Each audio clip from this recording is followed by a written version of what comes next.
Hey guys, what's going on? It's Josh. We have the replay of the Team Tree versus the Definitely Not Team 4 winners bracket round here. John managed to get me the replay, so I'm just going to be doing a really casual, a really laid-back solo cast analysis of this, just so that everybody in the club can see exactly what went down, considering that this wasn't one of the matches streamed that night. Yeah, that's kind of what happens when 4 teams decide to play within a 2-hour time span, so gets a little crazy there. It's gonna be really laid back. Definitely not gonna get super hyped with it. Welcome to Summoner's Who knows, some Rift. exciting things might happen though. Just think of it like we're watching together.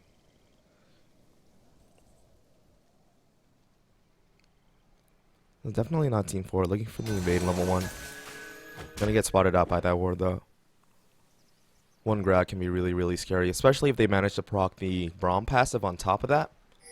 If Killer grabs somebody, they get the Braum passive off, especially if Tristana in like a reaction mode takes Q 30 first. seconds until They're you able to need prop spawn. that pretty quick. Well, Xerath has a stun too, level 1, but I seriously doubt he's gonna take that. That'd be straight up detrimental. Nope, he already took Arcane Pulse. But given that they were spotted out, looks like they're gonna elect to back up off of that. Ken taking a little damage there. I'm surprised they didn't ban out Ken's Blitzcrank again, considering that that's pretty much the only champ that he plays. I think he has something like 270 games played on it in solo queue ranked season 4.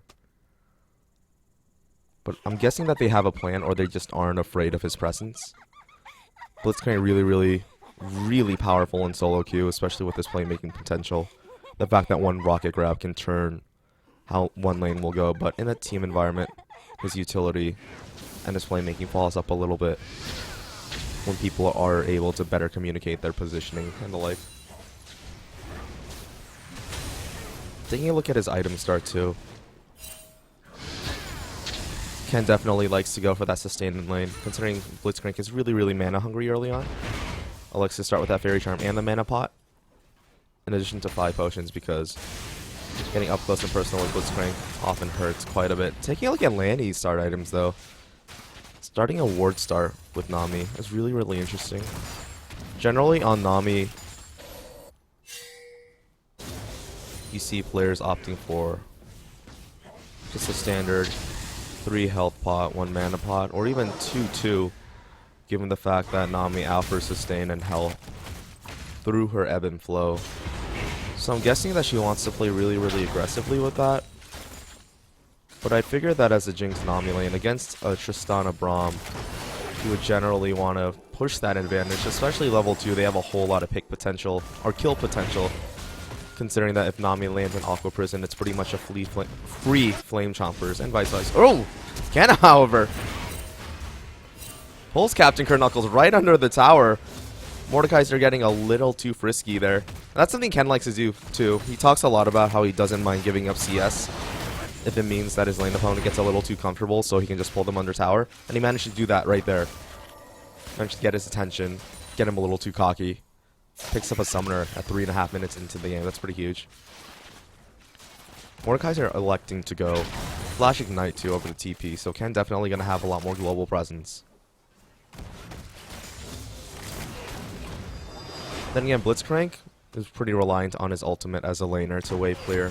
So it's not like Ken can just constantly shove waves and force a TP out of that. But we'll see what happens post 6, because that's when it'll get really interesting, when he does have that wave clear available to them.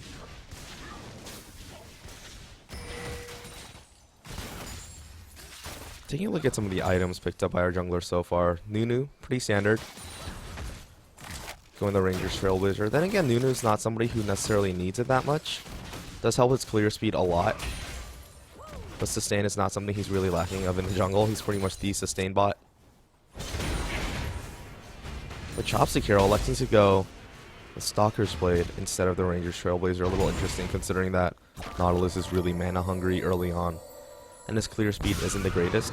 Looks like Chopstick Hero and Captain Knuckles though looking for Ken in the top lane. Gets the Dredge lane onto Ken. Ken gets rooted by the passive. Riptide goes out.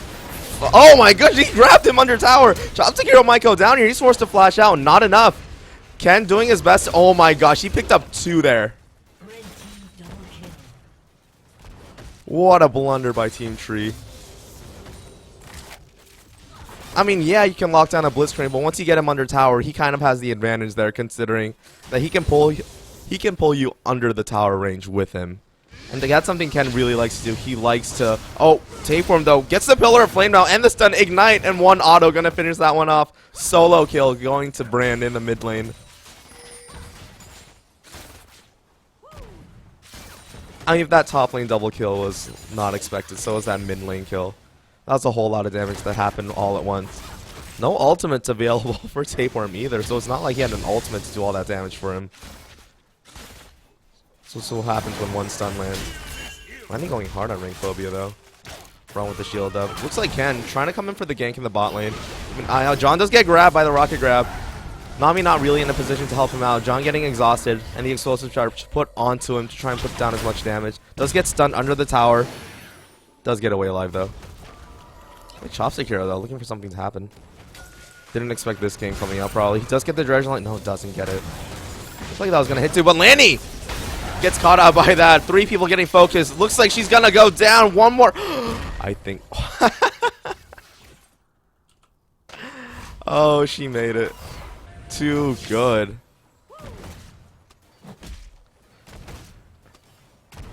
So again, what happened there? Ken came in for a gank with the Blitzcrank. They managed to grab John and separate John and Lanny, but they weren't able to put down enough damage onto that. So John manages to get under tower safely. Then Lanny, when Chopstick Hero comes back in, decides to get a little brave, sits in the brush, gets grabbed out. But somehow they're not able to finish that one off either. A little more ADC involvement should have finished that one off though. But taking a look at games so far. 2 kills to 2. Dead even in gold right now. Looks like Ken is going for that man immune early on in the top lane. Oh, he gets pulled right under tower. That was barely outside turret range.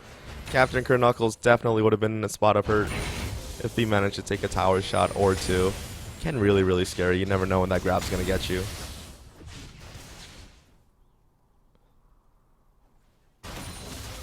Those look like both junglers opting to go for that Cinder Hulk route. It's wondering how smart Cinder Hulk is. And powerful it is. Really, really smart to pick up.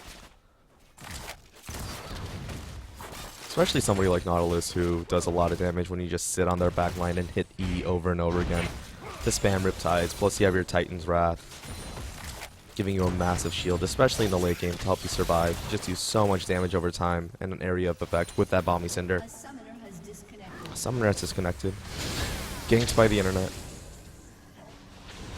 And we kind of expected that to happen a lot of time. Oh, Chopstick Hero misses the Dredge Line but gets caught under the tower. Oh my gosh, he might go down. Wow. I don't think he expected that Q to hit the tower. But right when it hit, I bet he was like, oh man, this is gonna hurt. DCPI freaked though. As much of a misplay that was on Chopstick Hero's part, credit to him for taking advantage of that by getting the stun off and getting a whole lot of damage off onto him as well. Tons and tons of damage from the Xerath.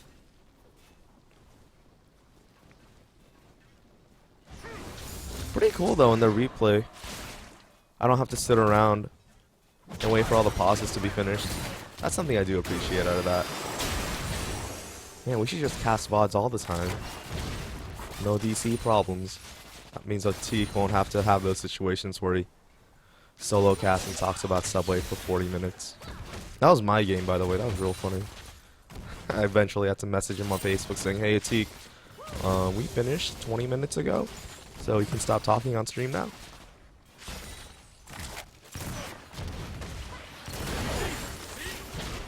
John and Lanny doing their best to shove them in under this tower.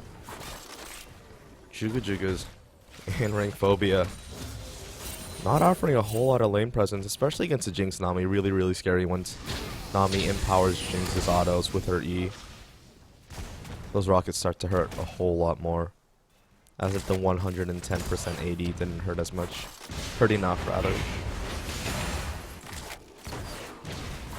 Adrian, though, doing a bit of counter jungling. getting some chicken for takeout in the opposite jungle. I haven't really seen him come in for a whole lot of gank action yet, but then again, Nunu's not really a ganking jungler, more objective focus. But with that said, he hasn't really gone for a dragon either. A little bit hard to do when the enemy bot lane is pushing this hard. Just if you get caught out as a Nunu, if you don't have flash. Kind of difficult to get out against hard CC. Especially against two people. You can only slow one of them with the Ice Blast. Well, as I say that, it looks like he is coming in for the gank. Chooses Lanny to slow down. Lanny trying to get the bubble off, does miss. Gets knocked up by Rank Phobia. Juga picks up a kill, but looks like John does get revenge for that one. Trading some more damage. Juga's manages to rocket jump out of there. 1 for 1 for the ADCs in the bot lane. I like how the entire time I'm talking about how, yeah, Nunu's not really a gank jungler. He just comes in and ganks. Kill going to the ADCs, definitely who both teams want the goal to go to. However, as the game goes on, Jinx definitely getting scarier out of the two. Like Tristana, everybody calls her a hyper carry, but I feel like nowadays she is very, very good late game, but she's definitely not as good as she used to be before her rework. Considering that her passive is weaker, the interaction on her rapid fire and her explosive charge are different. So you're not going to get that massive attack speed steroid that you used to get anymore. John, DCPI freak, just electing to walk into the Flame Chompers. It's like, yeah, no problem. I'll just step on these real quick. It's like some kid stepping on a mousetrap just to see what it feels like.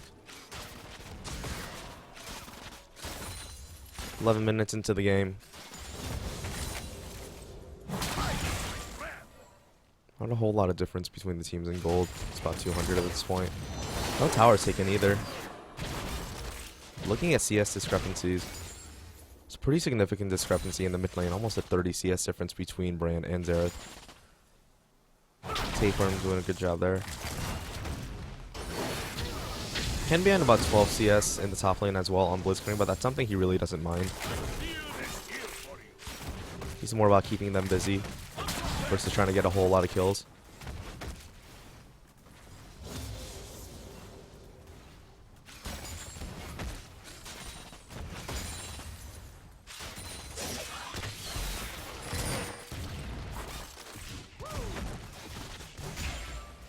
I really kind of wish we were able to see picks and bans. I know that Hagen's Amumu was banned out for sure, and I'm pretty sure Annie and Leona were banned out as well, considering that the other game that definitely not Team 4 played, they had really, really good team fighting, and that, well, they picked Amumu, Leona, Annie, Blitzcrank, and Jinx. So if that's not good team fighting, like, I don't know what other kind of comp you can pick, but I'm pretty sure all three of those were banned out. So definitely forcing them onto champions that has to do a little bit more than just hit R over and over again.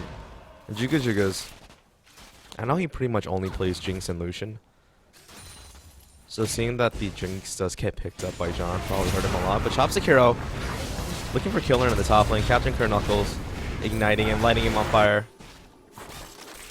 Nautilus does pick up one.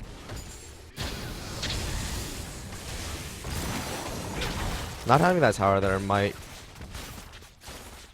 make Ken decide to use his teleport to try and get map presence elsewhere in the game.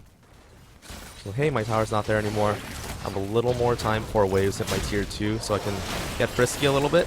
So might be looking for a TP really, really soon, especially coming fresh out of base. Max health and everything. Look, Hatred though, finally gonna do a dragon of his own. You knew somebody who can definitely do dragon pre-6 by himself. Finally electing to take it. First dragon of the game. Ghost is definitely not Team 4.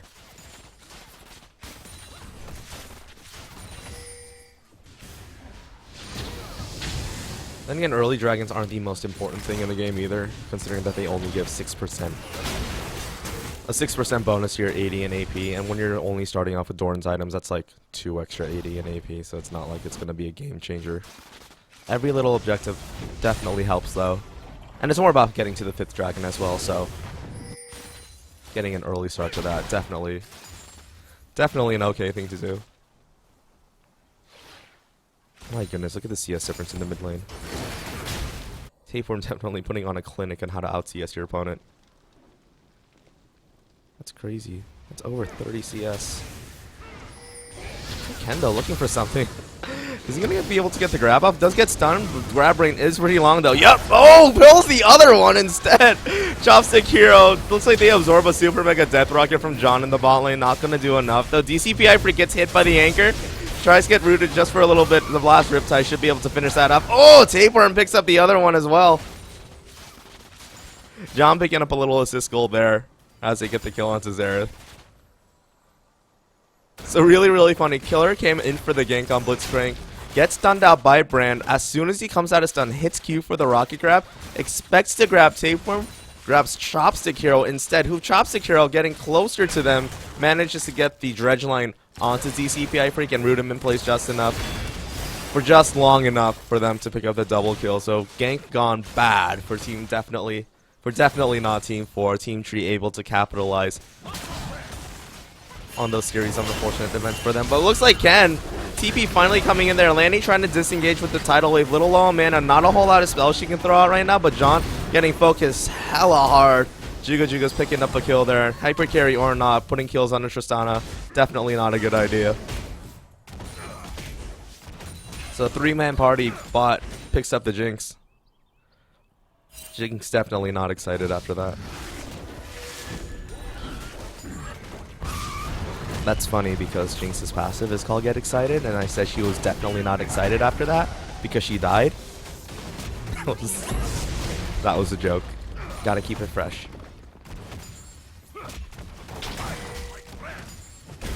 Mom, get the camera!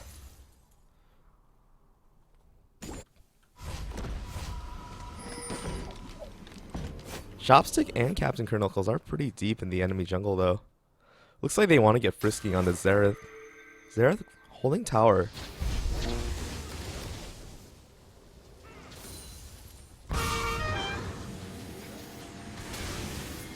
Looking for it. Oh, they're gonna go in deeper. They're gonna dive under the tower.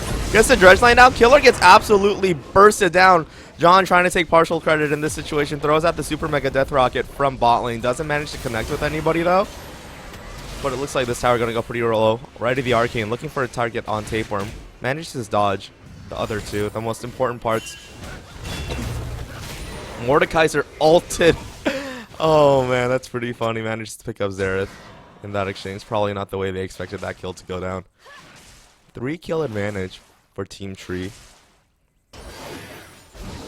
2.4k ahead in gold as well.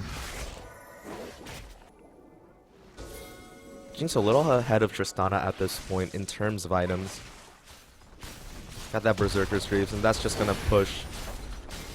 increase Jinx's tower pushing potential so much more. Jinx one of those ADCs you definitely don't want split pushing by yourself. She shreds towers like, I don't know. Let's think of a simile. Tristana though also a great tower pusher in her own right as well. Especially with the change to her E. She can just throw a mine onto a tower. And just chunk towers really quickly. Takes a little bit of time for her to get to that point where those empowered explosives start doing a scary amount of damage.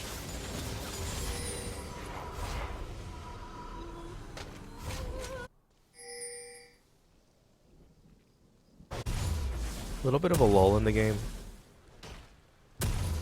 Dragon not up for another minute. I expect to see some action, or possibly not. I don't think that Team Tree got a timer on that when it first went down, because Hatron did solo it. It wasn't like it was a team affair. So Hatron is looking for a game onto Tapeworm though. Not a whole lot of lockdown, so really needing Xerath to follow up on that. Hits him with the snowball, all he can do though. Yeah, they do have the dragon timer, so that looks like they're going to try and secure Mr. Krabs.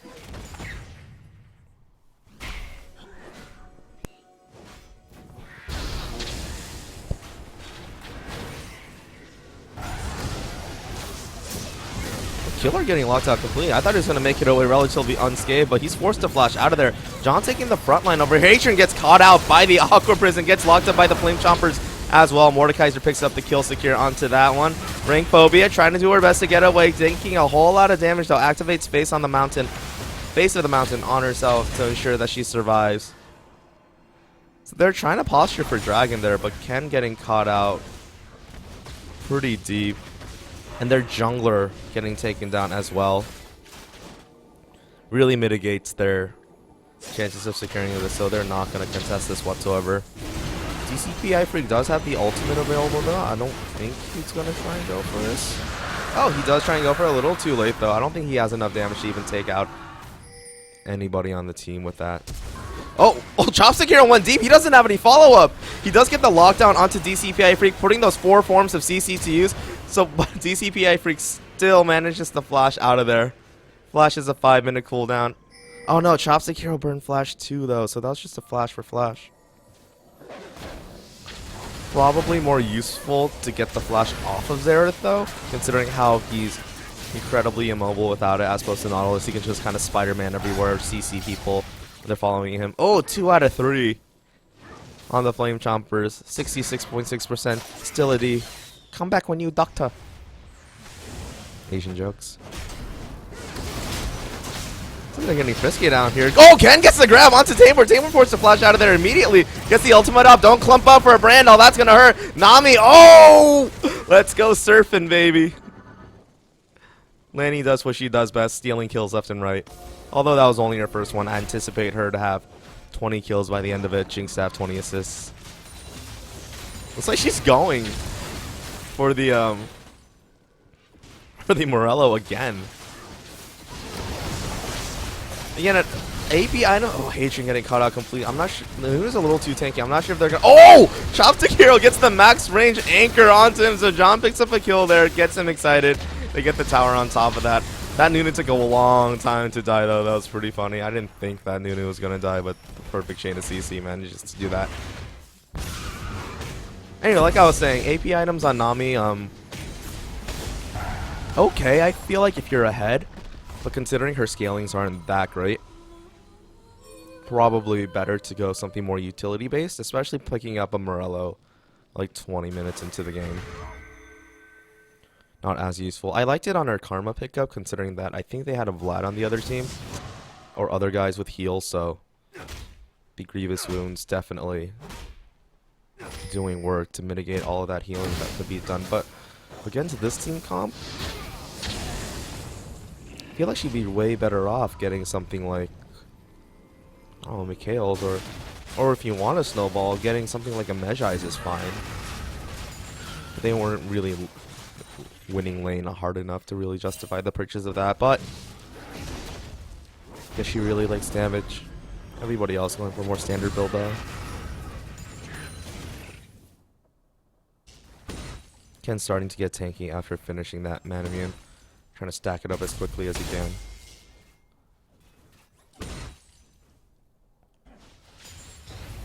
Mordekaiser, a whole lot of Magic Man with the Stork Shoes, Void Staff, and the Abyssal Scepter. Just gonna cut right through the 2 Spectra Cowls on Blitzcrank and Nunu. Looks like he's going for Ludens next. So, 23 minutes. 8k ahead for Team Tree. That's a massive amount, especially considering that a lot of gold is on Jinx. Jinx has a PD advantage over Tristana, just gonna make her even scarier in team fights when her minigun passive stacks over and over again. Last thing you want to do is leave a Jinx by herself, just shredding your backline. Definitely not Team 4. Doesn't have any armor to react to this as well. But then again, how do you respond to all this damage from everybody? Brand 2, 0, and 7. Mordekaiser 4 kills to his name. And generally the best advice you want to give to people when they're facing a lot of mixed damage is just to build health, but when they're this much gold behind, works better on paper. So people saying, oh, I don't have any money, what do I do? Just don't be broke anymore. Doesn't work like that, bro. Looks like, however, Hatred Killer and Rank Phobia going hard in the top lane. Whole lot of damage going down. Rank Phobia caught directly in the middle. Giga's trying to do damage in the backline, but forced to get out of there before he can get barely any auto attacks off. He has to Buster Shot onto 3 people, but I think he helped them more than he hurt them. He just knocked 3 of them out of tower range, so I feel like everybody's saying thanks for the assist on that. But Tristana was able to get like no damage off in that fight. She got like 1 E down, 2 autos, and immediately had to jump out of there. Definitely went in a bit scattered there. Nunu went in first. Rank Phobia came in a little later with the Braum ultimate. But it looks like they have their eyes on Baron right now. Really, really quick Baron possible. Especially with Jinx just absolutely shredding. Nautilus starting to hurt a good amount as well. Haitian trying to come over. Only one over here. Seriously doubt he's going to get a 6 steal up, especially when he's spotted right here. Does have flash available. A little too late for that. You're not Josh. You can't get sick Baron steals like I can.